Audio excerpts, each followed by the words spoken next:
Warning: if you or your guardian are offended by me saying anything considered offensive or vulgar, then leave right the now.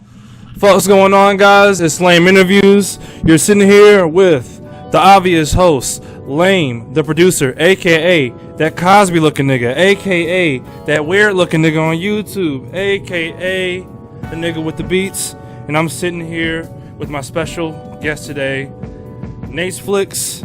You may know him as Nate's Vlogs, Nate's Turns, but today we're going to introduce him as Nathan Fisher. How you doing, Nathan Fisher, man? Hi, I'm good. You were a little too hard on yourself, man. You're not that lame. You're a pretty good guy. Awesome. I try to be, man. I try. I mess up a lot, but it's all good, So before we get into this interview, I want to go ahead and say, I've been watching your channel for a little bit. I was first put on around high school, and I was just graduating high school at the time. So after I graduated, my friend had put me on. He was like, dude, watch this guy, it's Nate's Vlogs. And, I got put on because, you had a little bit of mix. You roasted some cartoons, that shit had me on the fucking floor. You did some political comedy. I was dying, and I was just loving this shit. And I ended up subscribing, and I'm just following after that. And so I just love all your shit, man. So kudos to you, man. You definitely keep me pushing. You know what I'm saying? Thank you. It means a lot. I appreciate it. Hey, man, it's nothing to me, man. So I want to try to start off with my first question. When I first started watching you, you have your mix of your old videos and everything, right? In your old videos, you may look a little different compared to what you look like now, Some people don't know that you used to be a little overweight and things like that. Oh, I was a thick nigga. You was a little thick nigga, yeah. It's all good though, And I know you watch your own videos from time to time because you upload them and everything. So how does it feel to see like the transformation from like back then to like how you are now? Well, it's weird because not only do I look different, it's just like I hear myself, I sound different. So it's like it's like a fat Nate voice. It's like the fat clogged my diaphragm or something. But but yeah, it's a big difference, and it's jarring, especially for the people who knew me. But there's some people like I went up north, and family who saw me fat, they forgot I was fat because they saw me fat, then there was this big break, and then I came back then, and then they just then they saw old pictures and they're like, oh yeah, you were fat, I forgot. Oh shit, that's great, man. Yeah. Okay. Another thing I wanted to talk about was when Nate Vlogs was up and running, you had what would you say about 50,000 more?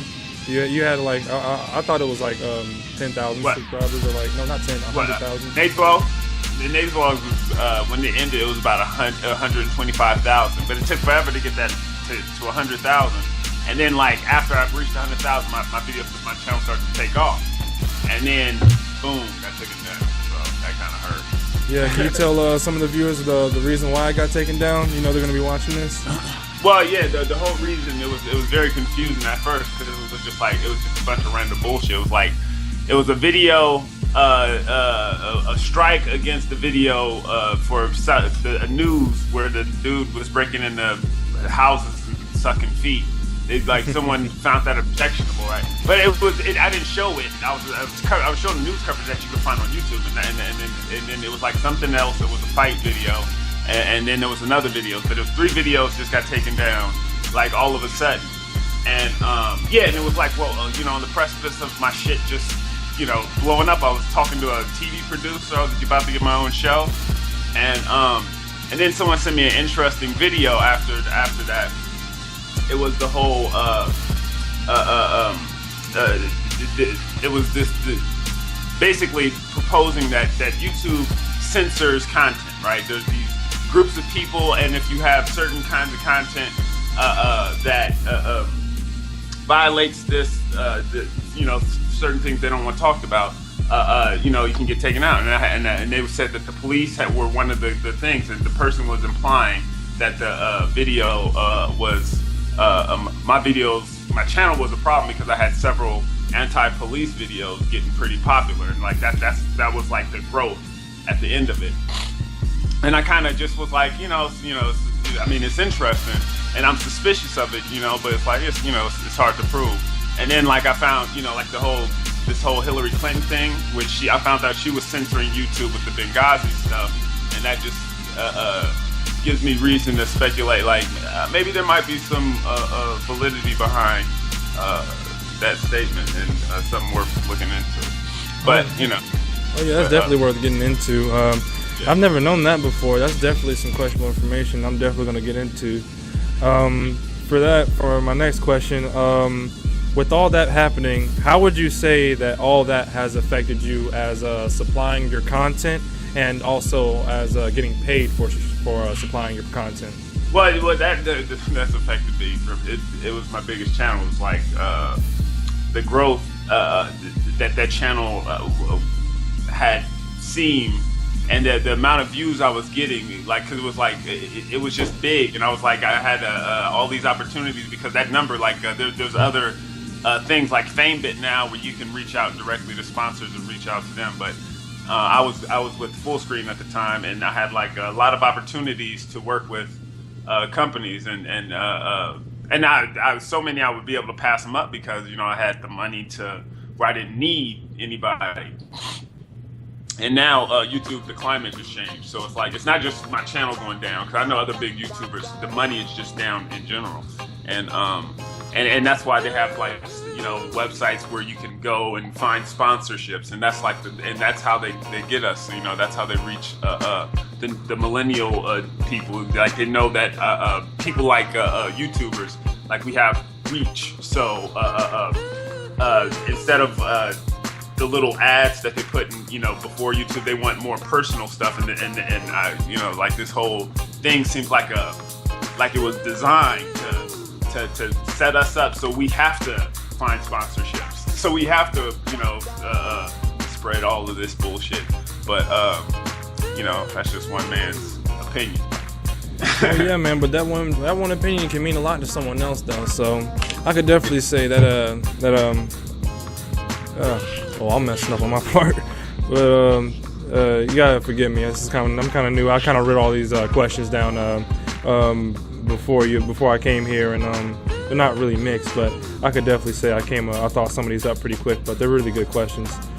For my next one, I would like to ask you: have you ever heard of the YouTuber Hot Damn I Rock, also known as Kane Carter? Okay, well, Hot Damn I Rock was one of my favorite YouTubers amongst my time in high school, and all he did was really roast people and their relationship issues, and people would send him questions, and he would make hilarious videos and answering them in a hilarious way, and I thought that shit was hilarious. And eventually, he kind of grew.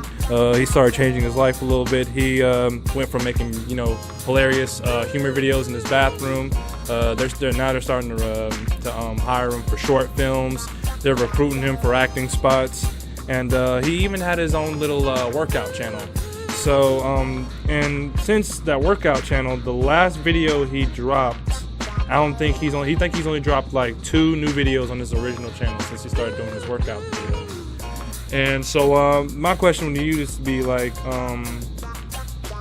while he was doing all this, one of his main reasons was he tried to mainly promote the fact that that he pretty much does everything on his own, that he works for his money, and he doesn't need the ads on YouTube. He takes it all off. He just does everything for the sense of YouTube.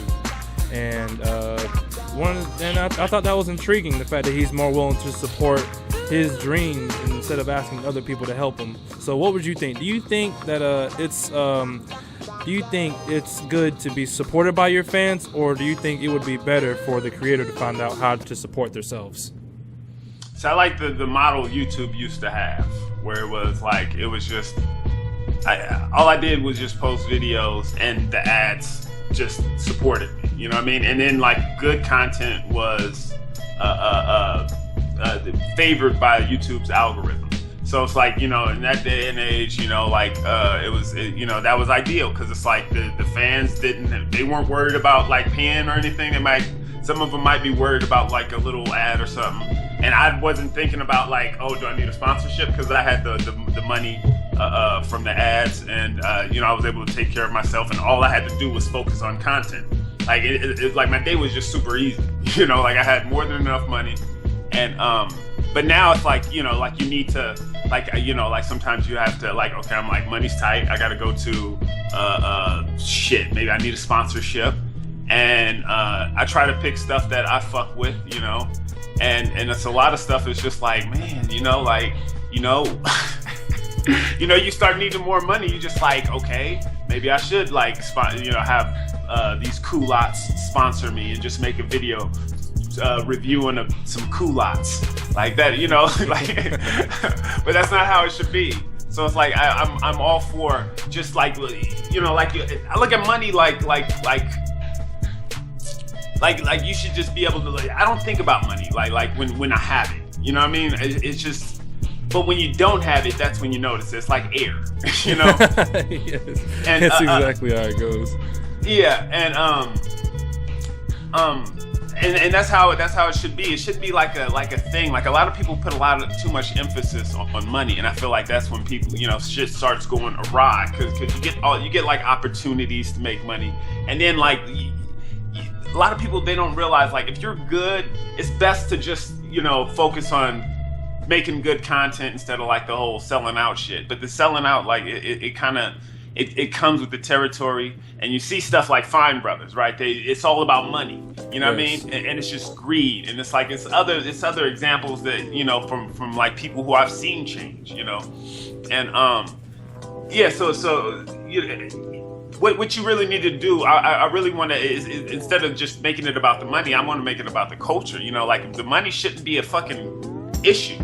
You know what I mean? Like because the way shit was set up was beautifully. You know, and then the money changed everything. It changed the culture, and right now we need to go back to making it like helping people understand what money is, and like the real value in life is life itself, and the other people and the relationships that you build, and like maintaining your integrity. A lot of people, it's just that's not a thing anymore. I could definitely understand you there. I could definitely say the way YouTube has gone across paying their content creators has changed in a way.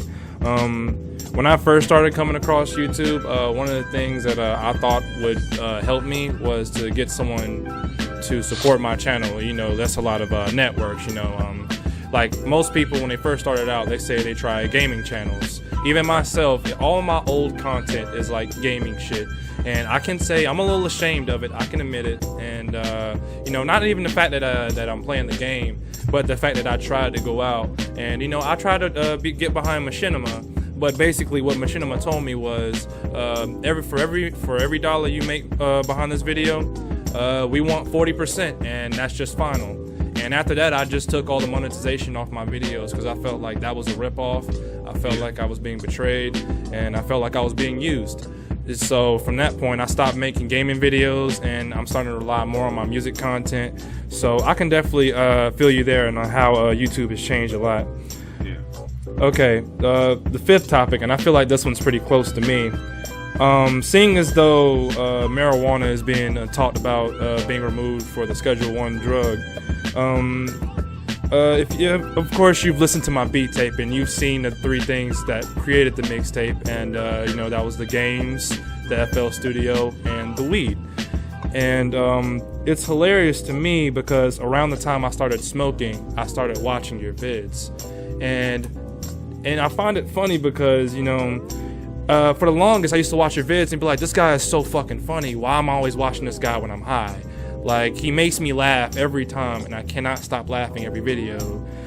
Please tell me I'm not the only one who thinks this guy is a stoner. And you came out, and I was like, yes, thank God I'm not the only one who's lighting it and smoking, because I felt like I was alone here.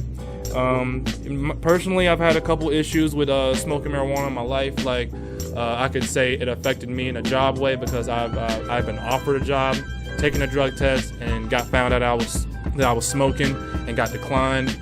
So I want to find out if there's any way that marijuana has affected your life, positive or negative, because I can definitely say that it's helped me in a positive way since I started smoking it. Like, I have a better outlook on life. I can definitely say I started thinking about things a whole lot more, and While the negative is like it's not cheap down here, and it's something that if you don't have the finances, you probably shouldn't get on the daily. But how would you feel as though marijuana has affected your life? Well, well, you said you were watching my old videos and you didn't know if I was a stoner. I probably wasn't when you were watching them, because like I started smoking weed like relatively recently. The weed has affected my life, like, you know, like I made videos explaining how I loved it, and now I'm starting to regret it, because weed is a gateway drug, and ever since I started like shooting heroin in my life, and I'm fucking with you. I figured the moment you lifted the bowl, I was like, see, this is why I like you. This is why I like you. Oh man. I guess it, you know, it seems like it raises your empathy and compassion. You know what I mean? What I mentioned in the video, like I felt like I died one time, right?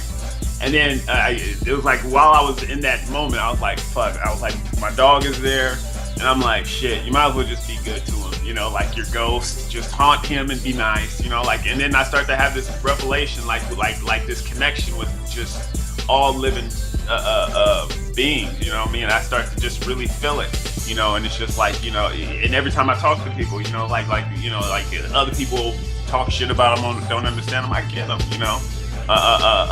So I mean, assuming that, yeah, I mean, there are ignorant people like that, you know, that bulletproof ignorance where people just can't, you know, they can't put themselves in other people's shoes, and they're just, you know, they're hateful towards groups of people, and it's hard for me, and I try to help them understand, but it's like sometimes it's impossible because there's a lot of hatred, and that's why it's like this whole culture that we live in, where it's just everybody hates one another. It's not becoming of America, and that's like, and it's like it seems like it's starting to take over other countries. Like, you know, when you pay attention to the news, I still haven't left America. I haven't escaped this motherfucker yet, but but yeah, it's like you notice like America is anti-weed, and all of the crazy people. Like my brother, he's like paranoid beyond belief, afraid of everything, and like part of me just wants to tell him to smoke something. Like he's taking antidepressants. Well, I'm not even gonna go on all this, but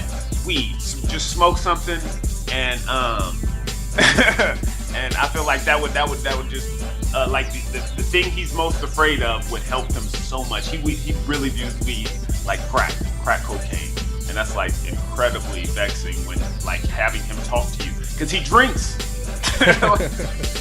That's usually how it goes, man. If it's either they go for the grass or the bottle, man. So it's either way sometimes, you know. I've had my fair share of roast, because for the longest, like I really didn't start smoking until around the like I'm 20 now.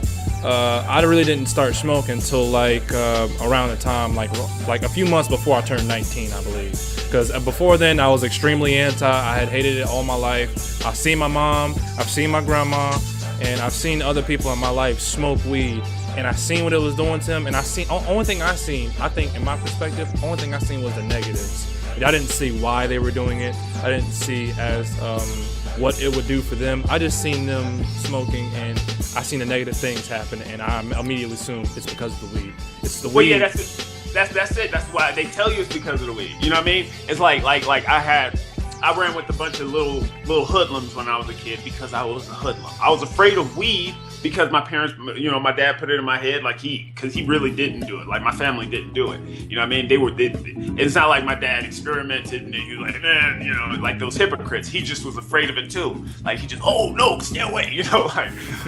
And I feel like it would help him too. But anyways, so I had this genuine fear. You know what I mean? And I'm hanging out with my friends, and I'm doing a lot of the bad stuff that they're doing. You know, I'm feeling bad about it, but I'm still doing it, right? And I'm assuming that we're doing this because they're smoking weed, and it's like they're, you know, and I'm just tagging along with it. But I'm like I'm the good one. That's why I'm thinking about it. I'm thinking about why I shouldn't do it, because I'm sober, but I'm just doing it anyway because peer pressure. but like they and this is like how broken my logic was, you know, like I'm just trying to justify them being different somehow because, you know, I know that they're evil and they're stupid and they're ruined, you know what I mean? So it's just like silly reasoning that people use, and I was victim of it too, and now I just see my family is just still caught up in it. Yeah, you know, it's pretty funny because for the longest, like a lot of my friends, and you know, they don't try to admit smoking weed to their family, and it's kind of funny to them because they don't understand that in my family, most people in my family have probably been smoking around the age of, I would say, 16, you know, before they could even pick up a cigarette, you know.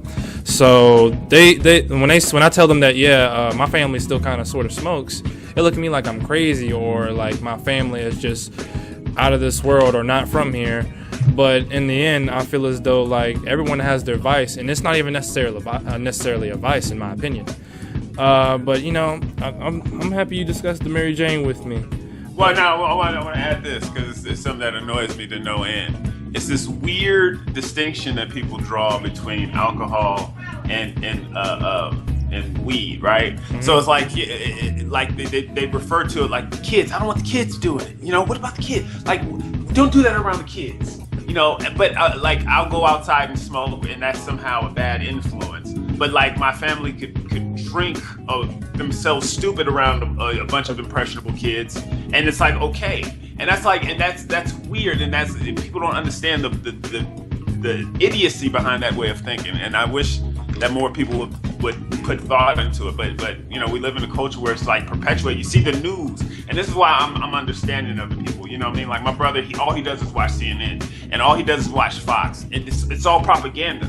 So it's like I see through it. I'm like, this is bullshit. Like a person with common sense, you're like, this is bullshit, and I can't like watch that shit because it irks me to no end. But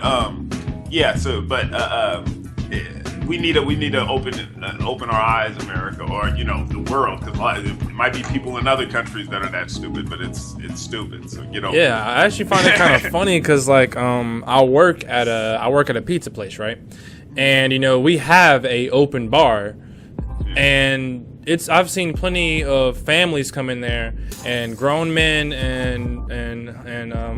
and women will come in there, and they'll sit beside their kids, and they'll order a beer or a shot, and I'm sitting there like, okay, that's acceptable, but it would be completely different if I would have came out here, pulled out a joint, lit it real quick, and they'd be like, oh no, you're smoking the devil's lettuce in here? Get out of here! You deserve to be arrested. Years of programming. It's a movie called In This House, I believe, and it's a documentary, and it's talking about the drug laws and how they started. The first drug to be illegalized was opium, and it was legalized to oppress Chinese people because they were taking the white people's jobs, right? And they just wanted a reason to fuck with them. You know, and then, you know, weed, they had like a lot of interests that wanted weed to be illegal. They said it was, for the Mexicans and black people, and also, you know, like industries like hemp industry, alcohol, you know, big pharma, stuff like that. They hated, big pharma is like really going against it now. I don't know if they were one of the initial haters, but it's like, yeah, and this is the whole thing. People don't understand politics because, like, when corporate interests affect media, you know, like propaganda, and they also can affect policy, then we have some stupid fucking laws. We're seeing that right now, and that's why like a lot of people aren't aware of the effect of politics. They don't understand it. Like people, like I started making political videos because like I see like the bullshit that people are pulling, and I like America, right? So I started making. I wanted people to be aware because you know, like I see, you know, the bullshit afoot, and people are like, what's the big Nate? Why are you talking about politics? Like these aren't laws that affect us, right? And it's like when you see the propaganda is pushing a message and a narrative that I don't co-sign. You know what I mean? I don't agree with that shit. You know what I mean? Like they're pushing us backwards. You know, and I want to progress. So it's like so that's that would explain all of the political videos going on my YouTube channel. Hey man, keep it up. I love your political views, so keep it up, please. I'll definitely keep watching that. I want to talk about how I initially got to contact you. So for anybody watching this, I was in I was in one of Nate's live streams, and I just happened to be doing the casual thing, commenting, being sociable, and trying to talk to the people in the chat. Not only people in the chat, but Nate as well. And Nate just happened to notice my name, and he looks at me and he says, "Lane, the producer, huh? Well, how about you, since you're such a producer, how about you send me some beats?" And if you could have seen my face, how I was behind the computer, like, I was just like, "Oh, you just fucked up. Oh, you just fucked up. Yes, I was excited. I went ahead, I sent you the beats. And they had anthrax in them. My sister died. Because you killed it. I gotta send the pack, bro. Gotta send the pack.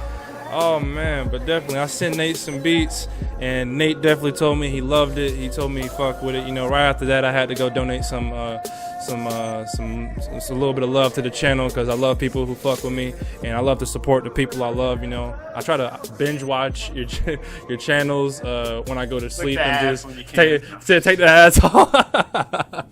Yes.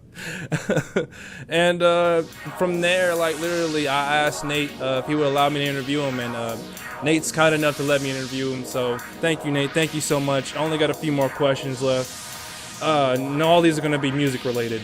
So for the first music question, what's your favorite genre, man? Hip hop. That's what I like. Favorite artist thus far? It's hard. Like, I used to always say my favorite rapper was Jay-Z, because he like, that was the dude who put me on. But then, like, I like a lot of conscious stuff. I like some of the stuff he listens to, the new stuff he put out too. And like, lately I've been listening to like a lot of Nas, Black Thought, or the Roots. And it's so many people out there to admire. Even a lot of the new cats. I love the new, like J. Cole, the Wale's, the Drake. So it's I don't know. I can't say it. Oh, it's I'll all say fine. myself. That's perfectly fine with that. I think we have a gist of the artist. While this is not necessarily artists, this is for if you have a group of people you like. Is there a group of artists that you like in particular? Like a just a group. It doesn't have to be a band. It just has to be a group necessarily. I go with the Roots. I've been listening to a lot of them lately. What is the What is the golden decade of music to you?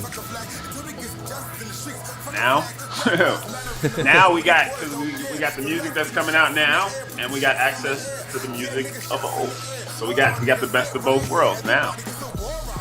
And I'm always been now. And nostalgia. Hell yeah, bro.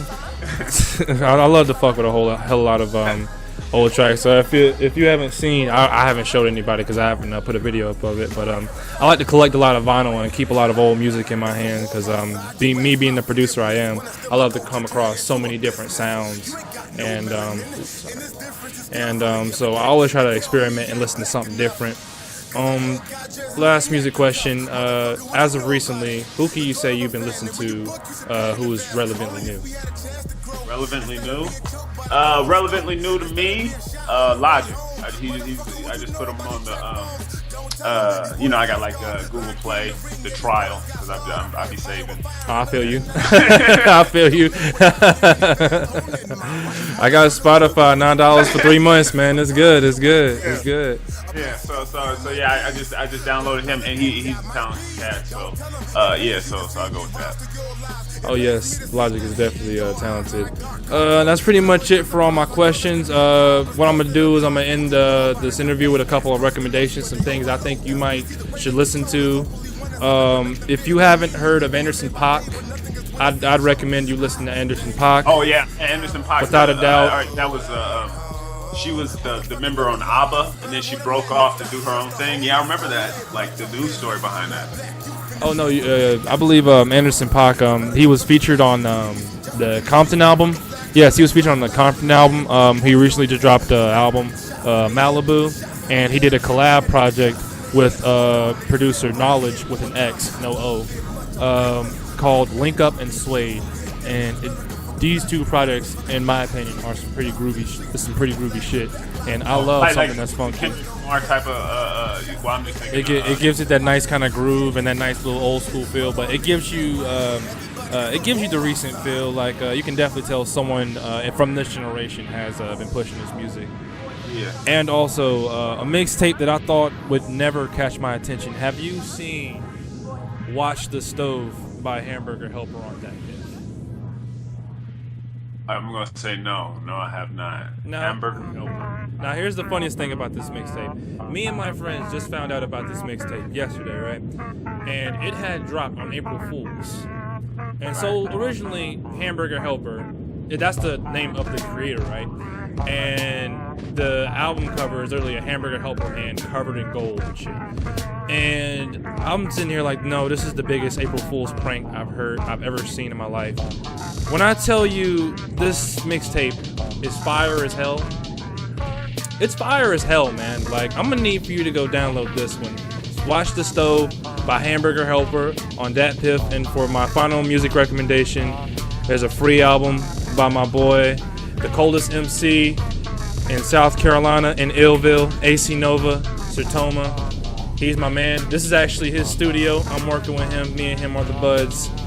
And I'm just shamelessly plugging his music, right? So make sure you go check his stuff out. I'll probably send you a link to that later. And I believe that's pretty much it for the interview, Nate. Thank you so much for spending your time with me, man. Well, yeah, thank you. I got a recommendation for you too. Oh yes, most definitely. I'll hear it. It's Milli Vanilli 2.0. It's the sons from Milli Vanilli.